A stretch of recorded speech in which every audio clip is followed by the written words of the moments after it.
എല്ലാവർക്കും നമസ്കാരം. ശ്രുതി vibes YouTube ചാനലിലേക്ക് എല്ലാവർക്കും സ്വാഗതം. ഇന്ന് ഞാൻ സംസാരിക്കാൻ പോകുന്ന വിഷയം ടാൻ എന്താണ്, അതെങ്ങനെ വരുന്നു, വീട്ടിൽ തന്നെ നമുക്കത് എങ്ങനെ എളുപ്പത്തിൽ നീക്കം ചെയ്യാം എന്നതിനെക്കുറിച്ചാണ്. നമ്മൾ പുറത്തേക്ക് ഇറങ്ങുമ്പോൾ UV റേസ് നമ്മുടെ ചർമ്മത്തിലേക്ക് നേരിട്ട് തട്ടുമ്പോൾ ചർമ്മം സംരക്ഷിക്കാൻ വേണ്ടി മെലനിൻ ഉൽപ്പാദിപ്പിക്കപ്പെടുന്നു. ഇതാണ് ടാൻ. സത്യത്തിൽ ടാൻ നല്ലതാണ്, കാരണം നമ്മുടെ സ്കിന്നിനെ UV റേസിൽ നിന്ന് പ്രൊട്ടക്റ്റ് ചെയ്യുകയാണ് ചെയ്യുന്നത്. നമുക്ക് വീട്ടിൽ വെച്ച് തന്നെ ടാൻ റിമൂവ് ചെയ്യാം. വീട്ടിലുള്ള സാധനങ്ങൾ വെച്ചിട്ട് സിമ്പിളായിട്ട് ചെയ്യാം. അതെങ്ങനെയാണെന്ന് ഞാൻ കാണിച്ചു തരാം.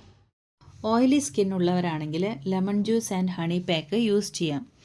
1 tablespoon lemon juice 1 tablespoon honey mix ചെയ്ത് ടാൻ ഉള്ള സ്ഥലത്ത് അപ്ലൈ ചെയ്യുക.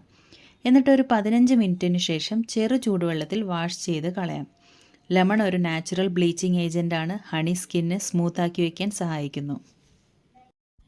ഇനി കോമ്പിനേഷൻ സ്കിന്നുള്ളവർക്ക് കുക്കുംബർ യോഗേർട്ട് പാക്ക് നല്ലതാണ്.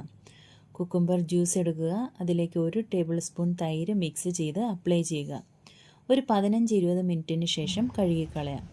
ഇത് സ്കിന്നിന് കൂളിംഗ് എഫക്റ്റ് കൊടുക്കാനും ടാൻ റിമൂവ് ചെയ്യാനും സഹായിക്കുന്നു.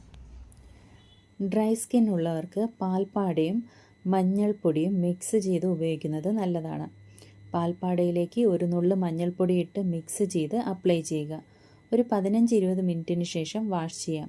ഇത് സ്കിൻ മോയ്സ്ചറൈസ് ആക്കാനും സ്കിൻ ബ്രൈറ്റ് ആക്കാനും സഹായിക്കുന്നു. അടുത്തതായി സെൻസിറ്റീവ് സ്കിൻ ഉള്ളവർക്ക് അലോവേറ ജെൽ നല്ലതാണ്. കിടക്കുന്നതിന് മുൻപ് ഫ്രഷ് അലോവേറ ജെല്ല് ടാൻ ഉള്ള സ്ഥലത്ത് അപ്ലൈ ചെയ്യുക. സൺ ഡാമേജ് റിപ്പയർ ചെയ്യാനും സെൻസിറ്റീവ് സ്കിൻ കാമാക്കി വയ്ക്കാനും അലോവേറ ജെൽ സഹായിക്കുന്നു.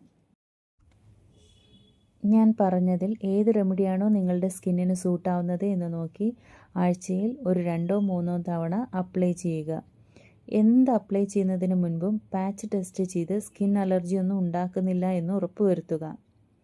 ഡെയിലി സൺസ്ക്രീൻ അപ്ലൈ ചെയ്യാൻ ശ്രദ്ധിക്കുക. എല്ലാവർക്കും ഈ വീഡിയോ ഉപകാരപ്പെട്ടു എന്ന് വിചാരിക്കുന്നു. എല്ലാവരും ലൈക്ക് ചെയ്യുക, കമൻറ്റ് ചെയ്യുക, സബ്സ്ക്രൈബ് ചെയ്യുക. താങ്ക്